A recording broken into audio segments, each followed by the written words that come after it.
Permanence dans les collèges. Point Écoute Jeune avec le PJAP, animateurs au service jeunesse, sont autant d'investissements de la municipalité pour créer et entretenir un lien de confiance avec ces jeunes. Lors de leur week-end d'intégration à la fin novembre, les 29 jeunes du Conseil municipal des jeunes ont voté la création d'une commission prévention, commission composée de 7 jeunes, dont 4 élémentaires et 3 collégiennes. On arrive à faire le lien très facilement avec le travail du précédent Conseil municipal des jeunes, puisqu'ils avaient déjà émis le souhait de travailler sur un projet qui touchait directement la prévention contre le harcèlement scolaire. Et les jeunes finalement manifestent l'envie d'aller encore plus loin cette année en ayant vraiment tout un programme autour de cette thématique-là pendant les 2 ans. La préadolescence, l'adolescence sont des périodes riches en bouleversements.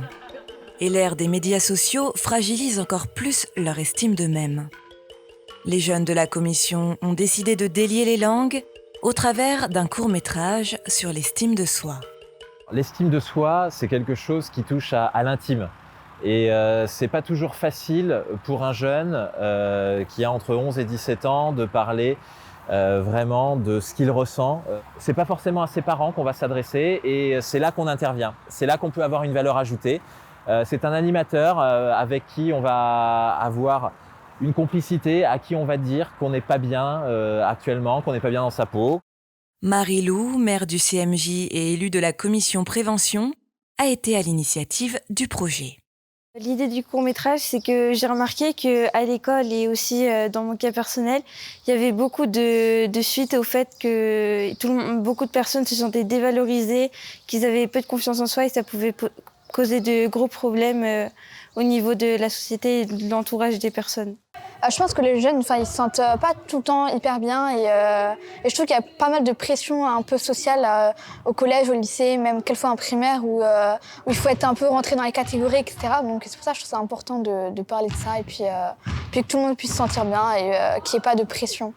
Et c'est sans pression que Candice Gorlier, l'animatrice référente de cette commission, a accompagné les jeunes dans la prise de conscience de ce que représente la nature et la structure de l'estime de soi. On va faire un tournoi par équipe de 3 contre 3, mixte, de basket. Yes, j'ai tous vous éclaté.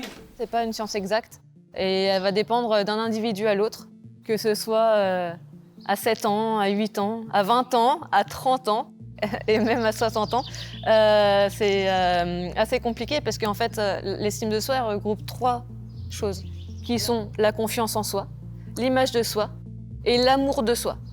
Consciente qu'aucune méthode ni système vous diront comment s'aimer, elle et son équipe ont créé un cadre propice à la prise de parole de chacun, y compris les plus jeunes.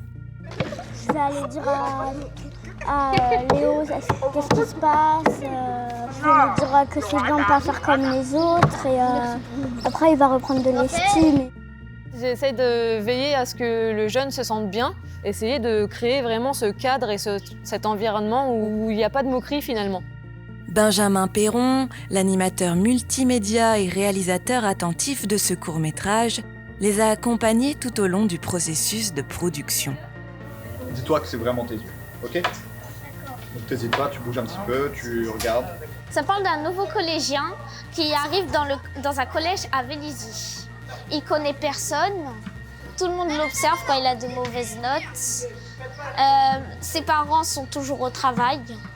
Et le problème, c'est qu'il croit qu'il est plus nul que les autres. Une voix off et des scènes cauchemardesques ont été inventées pour suggérer la subjectivité de ce héros que l'on ne voit pas, nommé Léo. Je vous avais parlé des séquences de rêve. Oui. Voilà, il va rêver, du coup il va faire un cauchemar où tu as tous les élèves autour de lui et du coup il va se sentir un peu oppressé. Pour essayer de toucher tout le monde et toucher leur vulnérabilité, on a fait les plans à la première personne, comme ça chacun pourrait se sentir à la place du personnage principal. Quand je tournais la tête, je tournais le caméra. Difficultés personnelles, dépendance vis-à-vis des normes ou encore fierté excessive, sont autant de causes responsables d'une perte d'estime mise en scène dans ce film. Estime de toi, c'est pas le regard des autres et c'est pas comment quelqu'un te regarde, mais c'est plutôt toi, comment tu te sens et en fonction de comment tu te sens, comment tu te comportes, etc. Et c'est sur un terrain de basketball que tout se jouera. Léo, soutenu par son amie Léna, cessera de se faire plus petit qu'il n'est pour déployer progressivement toute sa lumière. Même si on est petit, on peut tout faire pour y arriver. Plus on s'améliore, plus on a confiance en soi. Et c'est cette fois Candice qui prendra la caméra pour suggérer la puissance vitale de Léo dans toute sa splendeur.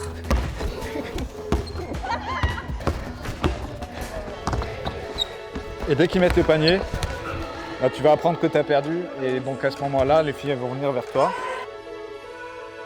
Action.